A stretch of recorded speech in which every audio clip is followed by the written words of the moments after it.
귀한 찬양 감사드립니다. 우리 하나님 말씀은 누가복음 3장 21절부터 22절까지 봅니다.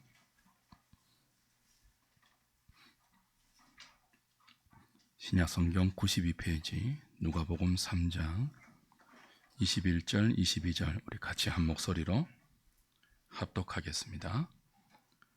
백성이 다 세례를 받을새 예수도 세례를 받으시고 기도하실 때에 하늘이 열리며 성령이 비둘기 같은 형체로 그의 위에 강림하시더니 하늘로부터 소리가 나기를 너는 내 사랑하는 아들이라 내가 너를 기뻐하노라 하시니라. 아멘.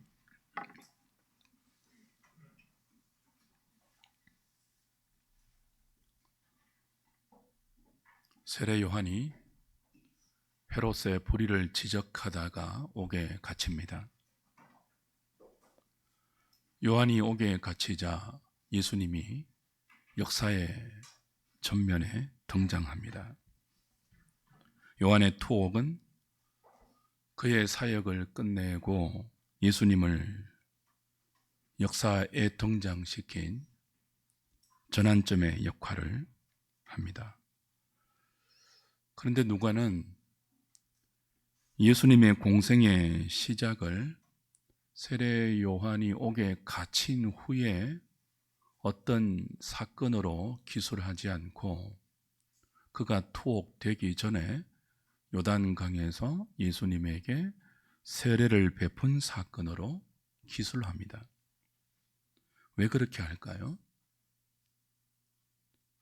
바로 예수님이 요한에게 세례를 받을 때 하늘이 열리고 성령이 비둘기 같은 형체로 임하고 하늘로부터 이는 내 사랑하는 아들이고 내가 너를 기뻐한다라는 초자연적인 소리가 들렸기 때문입니다. 이 하늘로부터 세례받는 예수님에게 들렸던 이 소리는 시편 2편 7절과 이사야 42장 1절에 메시아 예언을 성취하는 그런 음성이에요.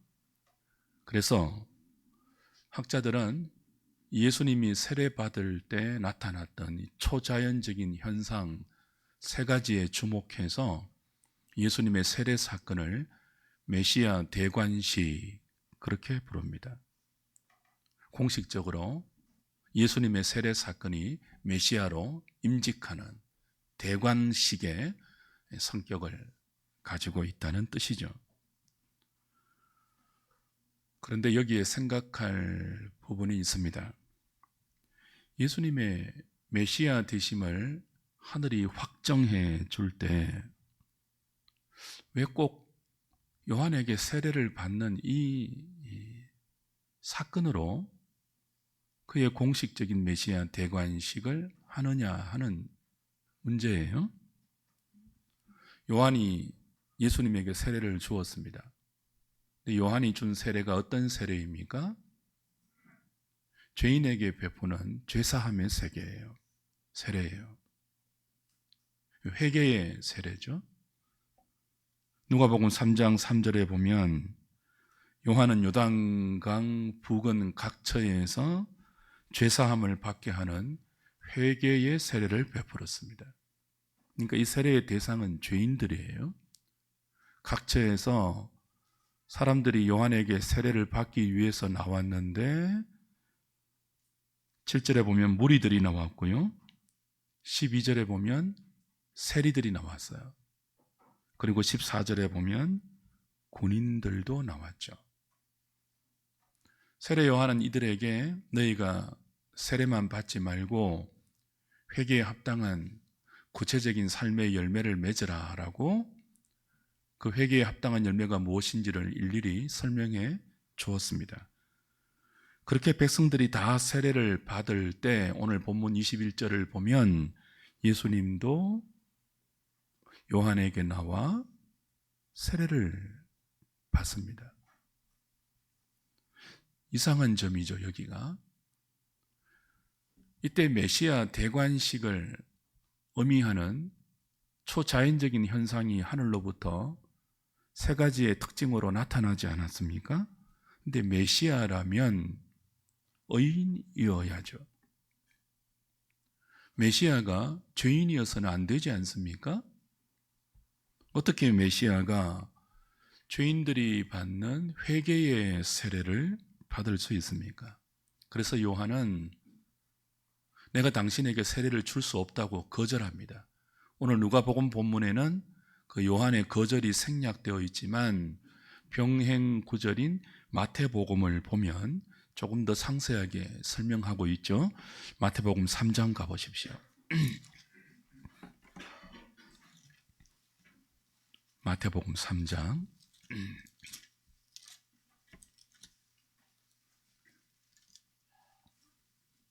13절입니다.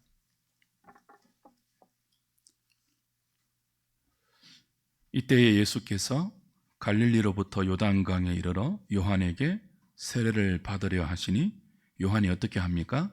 말려 이르되 내가 당신에게서 세례를 받아야 할 터인데 당신이 내게로 오시나이까? 세례 요한이 거절해요. 내가 당신에게 세례를 받아야 하는 신분이고 입장인데 어떻게 하나님의 아들이신 메시아이신 당신이 내가 주는 회개의 세례를 받을 수 있습니까? 나는 줄 수 없습니다라고 거절하죠. 근데 예수님은 15절에 예수께서 대답하여 이르시되 이제 허락하라. 우리가 이와 같이 하여 모든 의를 이루는 것이 합당하니라 하시니 이에 요한이 허락했다. 그렇게 되어 있습니다. 내가 메시아지만 네가 베푸는 회개의 세례를 받아야 하나님의 의를 이룰 수 있다. 그렇게 말씀하시고 세례 요한이 예수님에게 세례를 주고 예수님은 요한에게 세례를 받으세요. 그때 이제 초자연적인 현상이 세 가지의 모습으로 나타나서 메시아 되간식을 하늘에서 확정해 주었죠. 예수님은 성부와 성령과 동일 본질의 하나님이십니다. 하나님의 아들, 성자입니다. 근데 이 하나님의 아들이 왜 죄인들이 받는 회개의 세례를 받습니까? 세례는 죄로 더러워진 인생을 물로 씻어 깨끗하게 한다는 의미의 이 종교적인 의식이죠. 세레머니예요. 예수님이 누굽니까? 죄로 더럽혀지지 않는 순결한 하나님의 아들입니다. 죄가 무엇인지도 모르는 깨끗한 분이세요. 회개의 세례를 받아야 할 뿐이 아니라 오히려 당신의 이름과 성령의 능력으로 죄인들을 회개시키고 죄사함의 세례를 베풀어 주시는 분입니다. 그래서 요한이 거절한 거예요. 내가 당신에게 세례를 받아야 하는데 어찌 당신이 내게 세례를 받으려 하십니까? 그런데도 예수님은 굳이 네가 내게 세례를 주어야 하나님의 의가 이루어진다, 그렇게 말씀하시고 세례를 받지 않았습니까? 예수님이 세례 받으신 의미가 무엇일까요? 거룩한 하나님의 아들이 죄 없는 순결한 성자 예수님이 왜 죄인들이 받는 회개의 세례를 받았습니까? 두 가지 의미가 있습니다. 하나는 우리를 대표하고 죄인된 우리를 대신하기 위하여 우리와 같이 되신다는 동일화의 의미입니다. 예수님의 세례는 우리의 죄를 대속하기 위해서 죄인된 우리의 자리까지 거룩하신 하나님이 자신을 낮추신 은혜의 사건입니다. 또 다른 하나는, 첫 번째는 우리의 죄를 대속하기 위해서 죄인의 자리까지 당신을 낮추신 은혜의 사건이고요. 또 다른 의미는 예수님이 세례를 통해서 죄인된 우리와 같이 되심은 성도의 삶이, 이 은혜로 구원받은 성도의 삶이 어떠해야 하는지를 보여주는 모범의 의미가 있습니다. 왜 죄 없는 하나님의 아들이 죄인들이 받는 회개의 세례를 받습니까? 그렇게 해야 우리를 대신하는 우리의 대표가 되어서 우리의 죄를 담당할 수 있기 때문입니다. 하나님의 아들이 요한에게 물세례를 받으심으로 우리와 같이 되십니다. 죄 없는 하나님의 아들이 죄 있는 우리의 대표가 되어서 우리의 죄를 대속하기 위하여 그리스도의 사역을 이제 공식적으로 시작하십니다. 이 사역은 십자가를 향합니다. 십자가가 무엇입니까? 예수님은 십자가를 내가 받을 세례 그렇게 말씀하셨거든요. 요한에게 받는 물세례는 무엇을 의미하는 거죠? 예수님이 이제 십자가로 가셔서 우리의 죄를 짊어지시고 우리의 죄를 대속하시는 그 십자가의 죽음을 상징하는 세례입니다. 그리스도의 공생의 시작은 세례로 시작해서 십자가의 죽음이라는 또 다른 세례로 끝이 나요. 이것을 위해서 예수님이 우리의 대표가 되시는 거예요. 무엇으로요? 물세례로.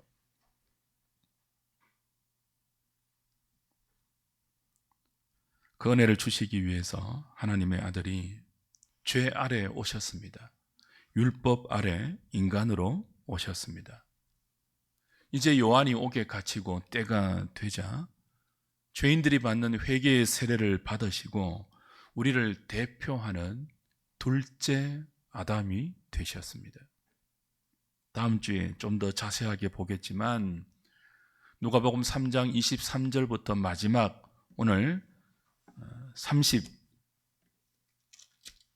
38절까지는 예수님의 족보가 나오죠.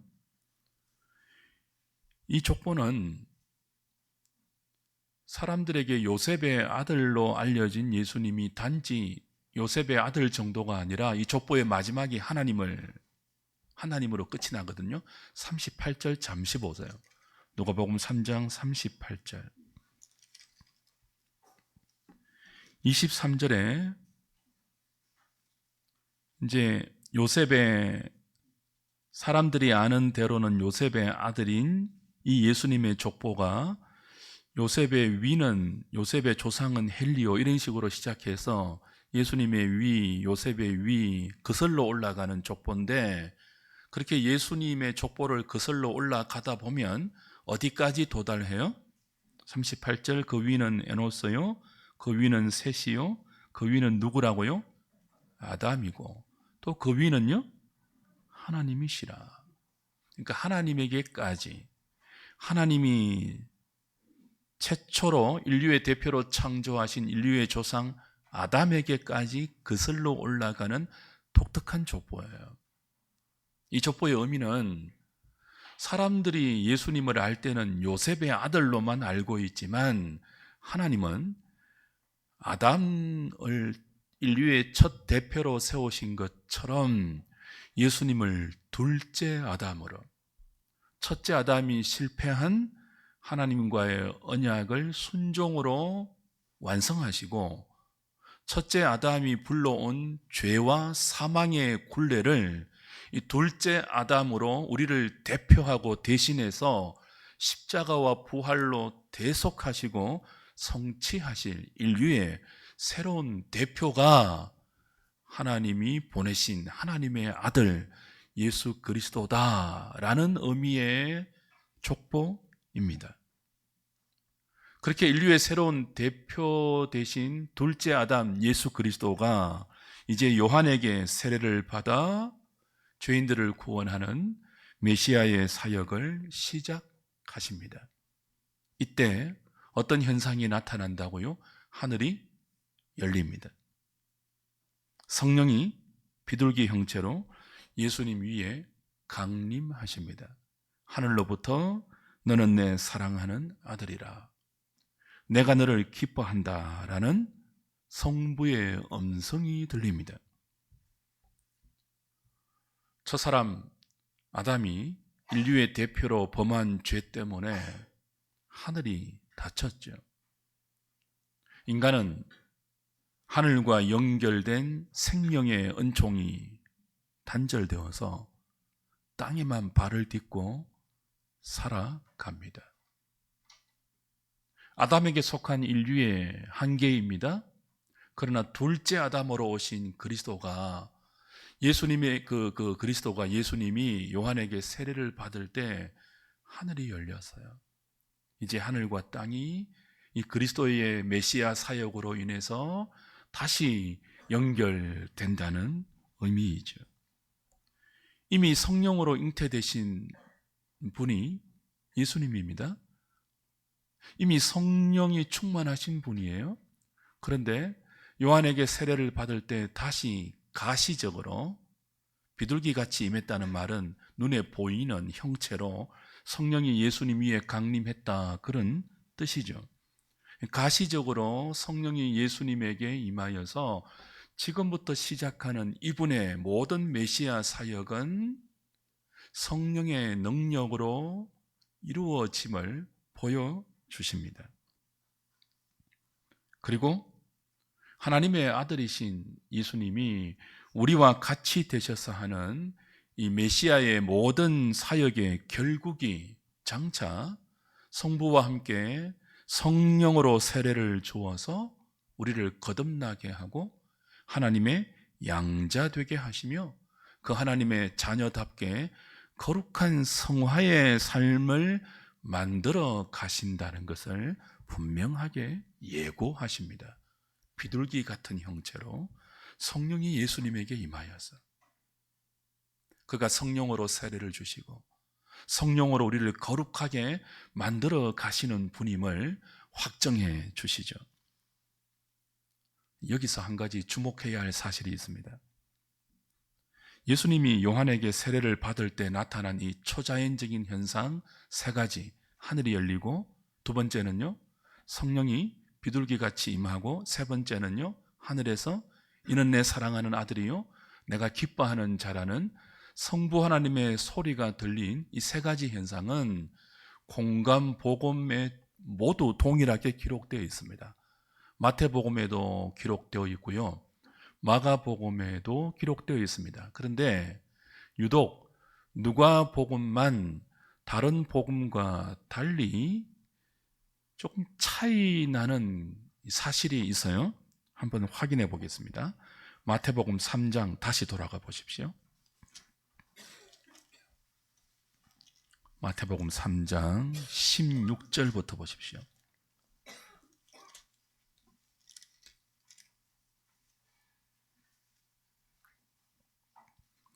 예수께서 세례를 받으시고 곧 물에서 올라오실새 하늘이 열리고 하나님의 성령이 비둘기같이 내려 자기 위에 임하심을 보시더니 하늘로부터 소리가 있어 말씀하시되 이는 내 사랑하는 아들이요 내 기뻐하는 자라 하시니라.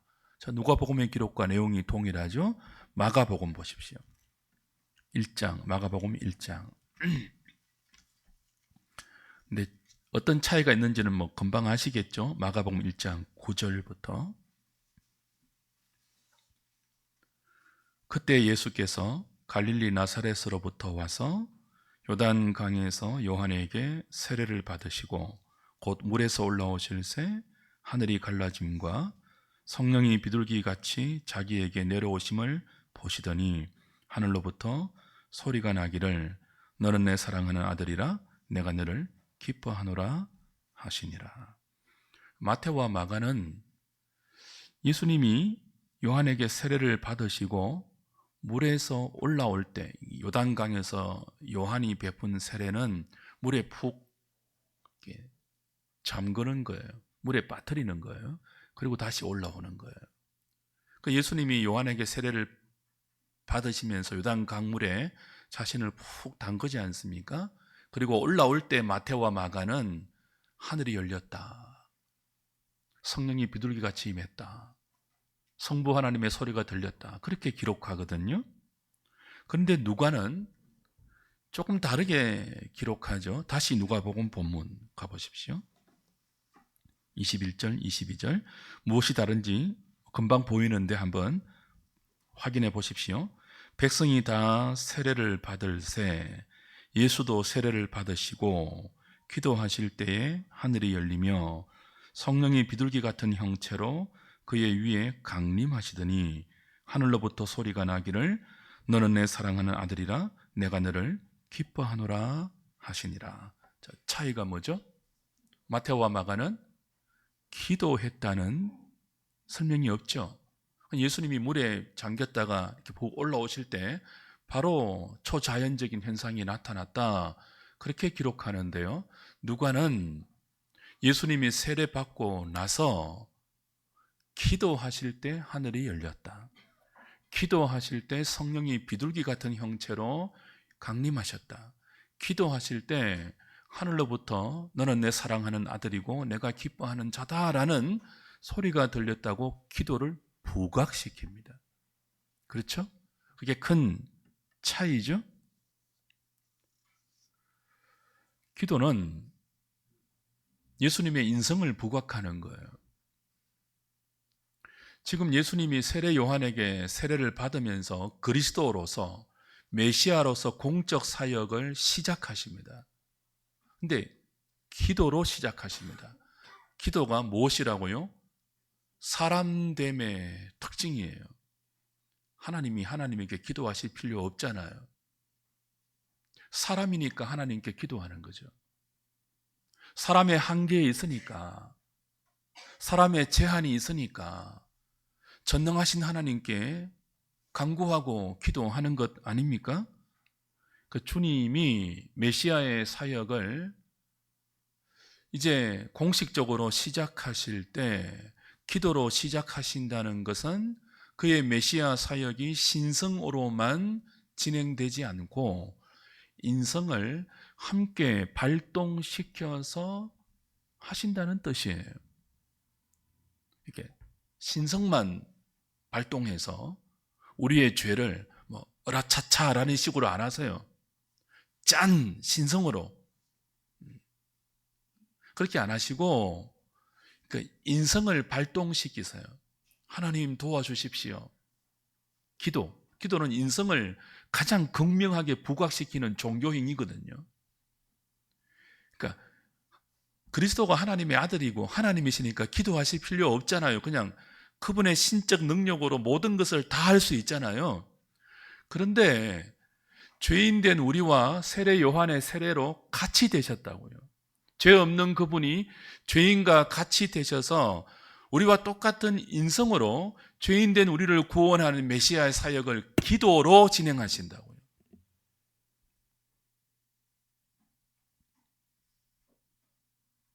주님은 기도 없이 우리의 구원 사역을 하지 않았습니다. 메시아의 공적 사역을 시작하실 때부터 기도로 성부의 도움을 구하고 성령의 능력을 구했습니다. 누가는 유독 다른 복음서와 달리 예수님의 공적 사역의 기도를 강조하죠. 그래서 누가복음의 속편인 사도행전은 기도복음, 기도행전 그런 별명이 붙어 있죠. 누가가 다른 복음서 기자보다 기도를 3배가량 더 강조해요. 다른 복음서의 기도라는 단어와 기도라는 이 행위를 의미하는 문장보다 누가복음의 기도라는 단어와 기도의 행위를 의미하는 문맥이 3배가량 많아요. 그만큼 누가가 기도를 강조하고 있다는 의미입니다. 예수님은 메시아로서의 공적 사역을 시작하실 때만 기도하신 것이 아니고요. 그 그리스도의 모든 공적 사역의 중간에 기도를 계속 이어가셨습니다. 누가복음 5장 가보십시오. 누가복음 안에서만 한번 굵직굵직한 것만 확인해 보죠. 5장 16절. 예수는 물러가사 한적한 곳에서 기도하셨다 되어 있죠. 수많은 무리가 병 고침 받기 위해서 예수님께 나온 그런 상황이에요. 많은 사람들이 예수님께 몰려올 때 예수님은 물러가사 한적한 곳에서 뭐 하셨다고요?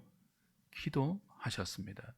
병자 고치는 사역에만 골몰한 것이 아니라 그 모든 그리스도의 사역을 기도하시면서 진행하셨죠. 6장 12절. 6장 12절. 이때에 예수께서 기도하시러 산으로 가사 어떻게 기도했죠? 밤이 새도록 하나님께 기도하시고 그리고 나서 12 사도를 세우십니다. 때로는 산으로 기도하러 가셔서 밤이 새도록 기도하신 그리스도이죠. 11장 1절 보십시오.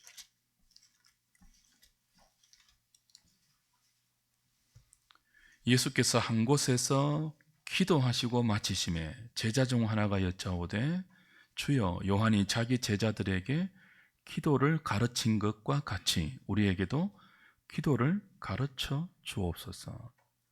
예수님이 기도하고 있는 장면과 모습을 제자들이 보고 기도의 도전을 받았어요. 주님, 당신이 지금 기도하고 있는 것처럼 우리에게도 기도를 가르쳐 주십시오. 요한도 자기 제자에게 기도를 가르쳐 주었는데 우리의 스승이신 당신이 지금 기도하고 있는 이 모습을 보니까 우리도 당신처럼 기도하고 싶습니다. 우리에게 기도를 가르쳐 주옵소서라고 제자들이 기도에 대한 강력한 도전을 받을 정도로 그분은 기도하셨습니다. 마지막 그분의 공생의 사역 겟세마네 동산의 기도도 유명하죠. 22장 44절 보십시오. 공생의 시작인 요한에게 세례를 받을 때부터 기도로 시작하셨고 그리스도의 공적 사역을 기도로 진행하셨고 그 공적 사역의 마무리 단계인 겟세마네에서 22장 44절 어떻게 하셨습니까? 예수께서 힘쓰고 애서 더욱 간절히 기도하시니 땀이 땅에 떨어지는 핏방울같이 되더라. 간절히 기도하셨던. 그래서 내 원대로 마시고 아버지의 뜻대로 되기를 원합니다 라고 하나님의 뜻에 순종하여 십자가로 가셨던 기도하는 주님입니다. 마지막 운명하시기 전에도 뭐 하신다고요? 기도하십니다. 23장 46절. 예수께서 큰 소리로 불러 이르시되 아버지 내 영혼을 아버지 손에 부탁하나이다 하고 이 말씀을 하신 후 숨지시니라. 아버지 내 영혼을 아버지 손에 부탁합니다. 기도죠. 공생애를 시작하는 이 처음부터 기도로 시작하셨고 공생애의 모든 여정도 기도로 진행하셨고 그 공생애를 마무리하는 성취하는 다 이루었다 하고 공생애를 마치는 그 마지막 운명의 순간에도 아버지여 내 영혼을 아버지께 부탁합니다. 기도로 마무리하셨죠.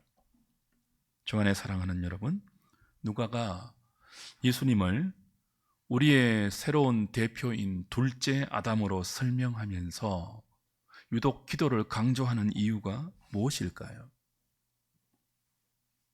우리도 우리의 대표이신 주님처럼 기도하는 삶을 살아야 한다는 뜻입니다. 주님이 기도하시면서 열린 하늘문을 두고 사역하셨는 것처럼 우리도 기도로 우리의 삶을 땅에만 의지하지 않고 하늘에 열린 문을 두고 살라, 그런 의미입니다. 주님이 기도하시면서 성령의 능력으로 하나님의 뜻을 향하여 믿음으로 사셨던 것처럼 우리도 이 땅에 숨쉬고 살아가는 모든 삶의 순간들을 어떻게 살아야 한다는 뜻이에요? 주님처럼 기도하면서 성령의 능력과 은혜를 힘입어야 한다, 그런 뜻입니다. 그래서 주님이 우리의 대표예요. 우리를 대표해서, 우리를 대신하여 우리와 같이 되셔서 우리의 죄를 대속하는 구원자일 뿐 아니라 그렇게 우리의 대표가 되셔서 당신의 모든 생애를 하나님의 뜻에 순종하는 삶을 성령의 능력으로, 기도의 힘으로 사셨던 것처럼 우리도 그렇게 기도하면서 성령의 능력으로 아버지의 뜻을 향하여 나아가라. 그 삶의 모범을 보이신 거죠.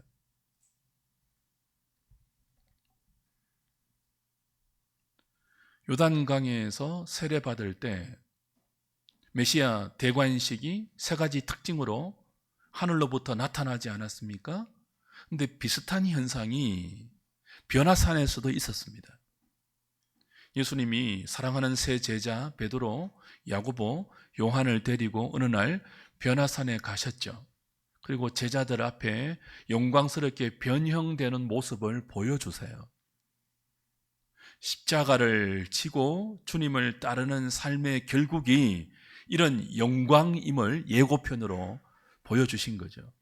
십자가로 죽는 것이 끝이 아니고 날마다 자기 십자가를 지고 자기를 부인하고 주님을 따르는 이 제자의 삶의 종국은 그들의 눈앞에 영광스럽게 변화되신 이 주님의 영광처럼 영광으로 끝난다는 것을 변화산의 사건으로 보여주셨죠. 그때도 이 요단강에서 요한에게 세례 받으실 때 나타났던 하늘의 음성이 똑같이 들렸습니다. 마태복음 17장 보세요.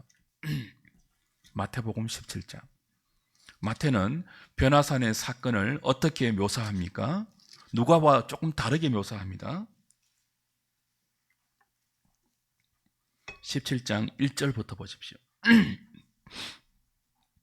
엿새 후에 예수께서 베드로와 야고보와 그 형제 요한을 데리시고 따로 높은 산에 올라가셨더니 그들 앞에서 변형되사 그 얼굴이 해같이 빛나며 옷이 빛과 같이 희어졌더라. 그리고 5절 보십시오. 말할 때에 호련히 빛난 구름이 그들을 덮으며 구름 속에서 소리가 나서 이르시되 이는 내 사랑하는 아들이요 내 기뻐하는 자니 너희는 그의 말을 들으라 하시는지라. 자, 요단강에서 하늘로부터 들렸던 성부의 음성이 변화산에서 변형되신 예수님 앞에 그것들을 보고 있는 세 제자들에게 들리고 있죠. 자, 마가복음 9장 가보십시오. 근데 그 예수님의 변형과 하늘의 소리가 기도라는 설명 없이 그냥 변화되는 것으로 마태는 기록하고 마가도 똑같이 그렇게 설명해요. 마가복음 9장 2절입니다. 엿새 후에 예수께서 베드로와 야고보와 요한을 데리고 따로 높은 산에 올라가셨더니 그들 앞에서 어떻게 되죠? 변형되사. 자, 기도라는 말이 없어요. 그리고 7절 마치 구름이 와서 그들을 덮으며 구름 속에서 소리가 나되 이는 내 사랑하는 아들이니 너희는 그의 말을 들으라 하는지라. 자, 마태와 마가는 변화산의 예수님의 변형 사건도 기도 없이 바로 일어난 사건으로 기록하지만 누가는 다르게 기록하죠. 누가복음 9장 가봅니다. 누가복음 9장 28절부터입니다.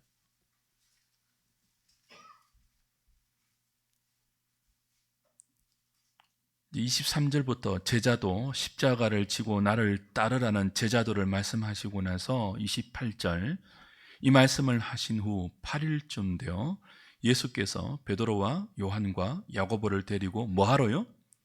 기도하시러 산에 올라가사 그 다음에 29절 기도하실 때에 용모가 변화되고 그 옷이 휘어져 광채가 나더라. 그리고 34절 이 말 할 즈음에 구름이 와서 그들을 덮는지라. 35절 구름 속에서 소리가 나서 이르되 이는 나의 아들 곧 택함을 받은 자니 너희는 그의 말을 들으라 하시고. 자, 누가는 마태와 마가와 달리 변화산에서 예수님이 거룩하게 영광스럽게 변형되시고 하늘의 음성이 들리는 이 사건도 기도를 강조했습니다. 따로 제자들을 데리고 산으로 기도하러 가서 제자들 앞에서 기도하실 때 그분이 영광스럽게 변화되셨습니다. 그분이 기도하실 때 하늘로부터 이는 내 사랑하는 아들이다, 너희는 그의 말을 들으라 하는 성부의 음성이 들렸습니다. 무슨 뜻입니까? 예수님의 삶은 기도의 삶이었다는 뜻이에요. 그의 공생의 전부는 기도로 시작해서 기도로 진행되고 기도로 마치고 있다는 의미입니다. 다렐 보크라는 신학자는 이렇게 말했습니다. 예수님의 삶은 기도로 범벅이 되었다. 예수님의 삶은 기도로 무엇이 되었다고요? 범벅이 되었다. 기도로 버물려져 있다. 기도를 빼고는 예수님의 삶을 설명할 수 없다. 그런 뜻입니다. 그분이 우리의 대표예요. 그분이 우리의 대표로 어떤 삶을 보여주셨다고요? 기도로 범벅이 된 삶을 보여주셨습니다.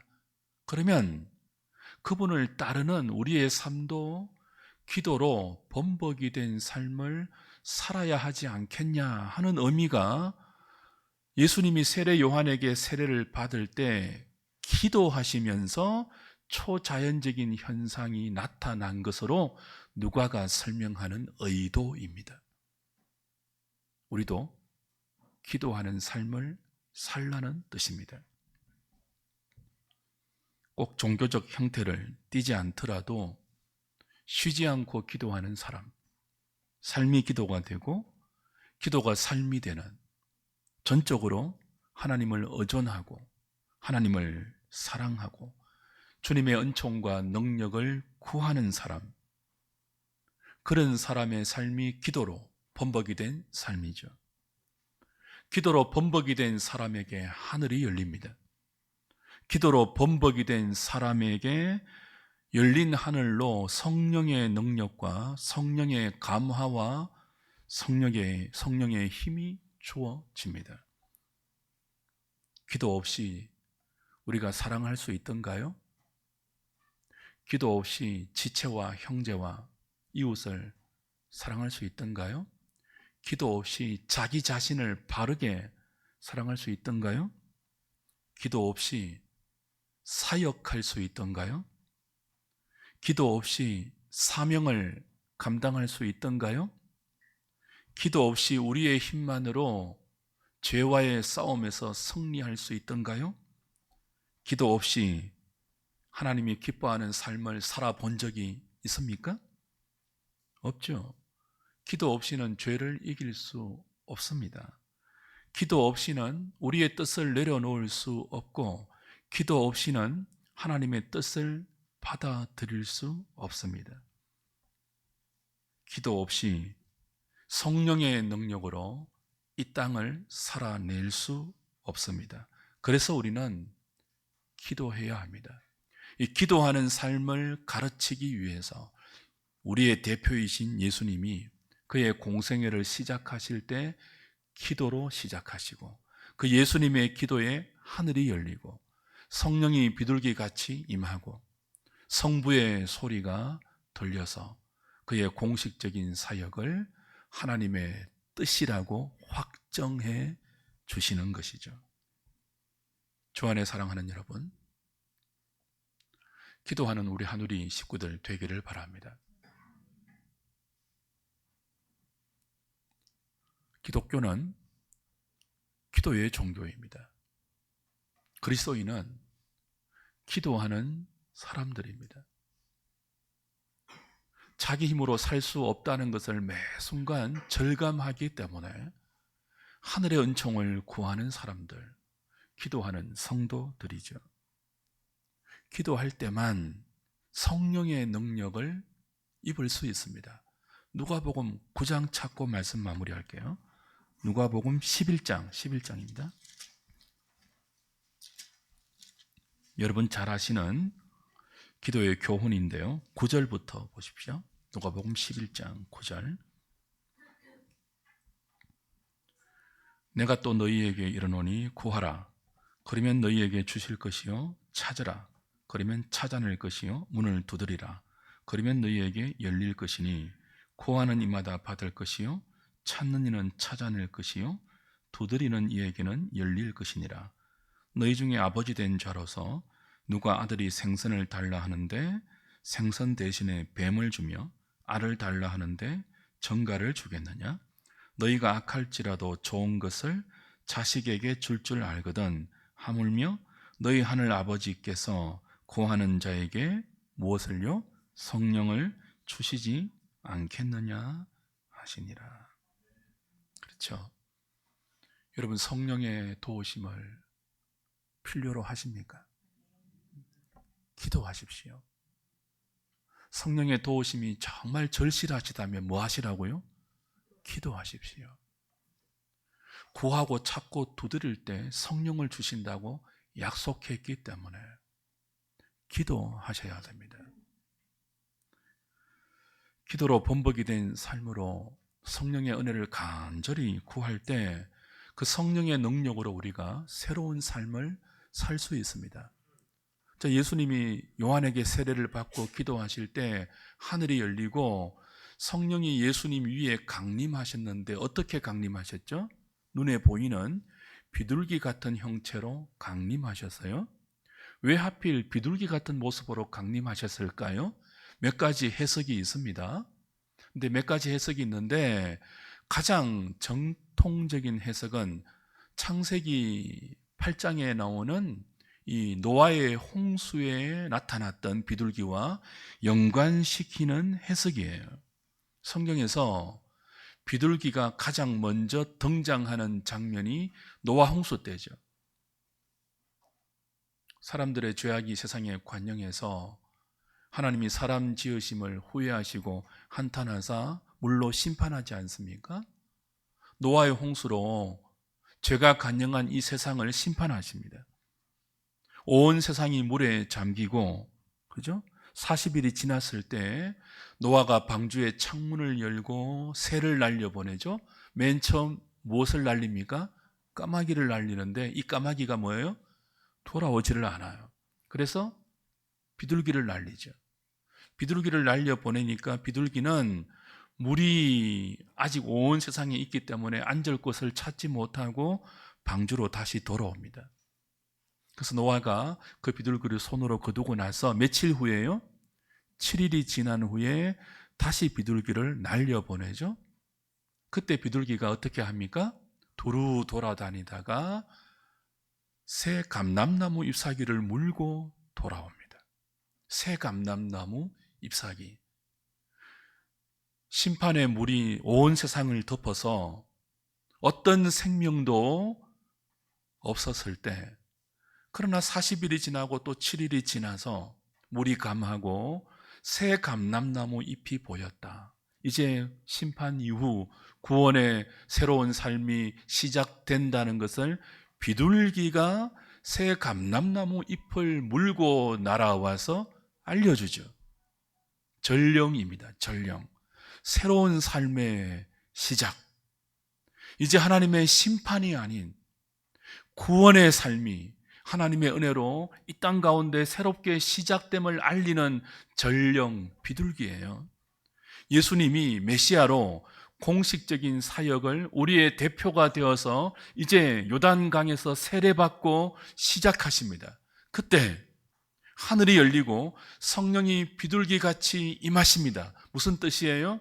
이제 이 그리스도의 사역 때문에 죄인들의 삶이 새로운 구원의 삶으로 하나님의 심판에 해당되는 하나님의 진노에 합당한 그런 불의하고 불법한 그런 삶을 계속 고집하는 삶이 아니라 이제 이 예수 그리스도의 사역 때문에 그분의 성령의 능력으로 시작하는 이 메시아의 사역 때문에 그분이 우리의 대표가 되고 우리를 대신해서 우리의 죄를 대속하는 이 십자가와 부활의 사건 때문에 우리가 그를 믿는 우리가 성령의 세례를 받고 우리도 새로운 삶을 시작할 수 있다는 뜻이에요.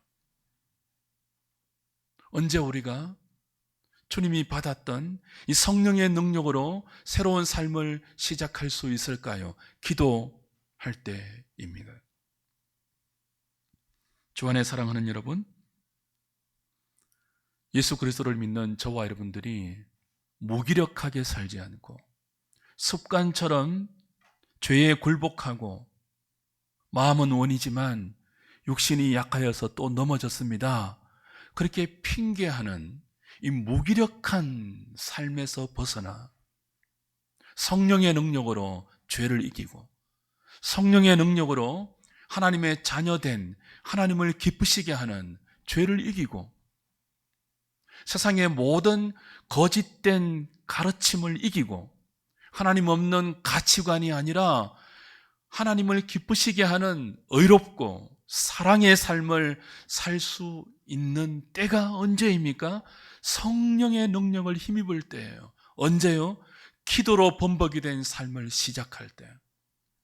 기도의 삶을 지금부터 다시 우리의 삶에 주님의 은총으로 시작할 때 말입니다.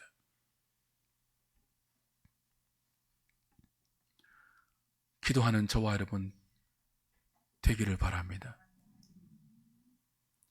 개혁교회는, 장로교회는 오순절 교회보다 기도가 약하다, 그런 평가를 많이 받죠. 왜 순복음교회만 기도가 트레이드 마크가 되어야 합니까? 왜 꼭 주여 삼창하는 교회들만 뜨겁게 그리고 열심히 기도해야 합니까?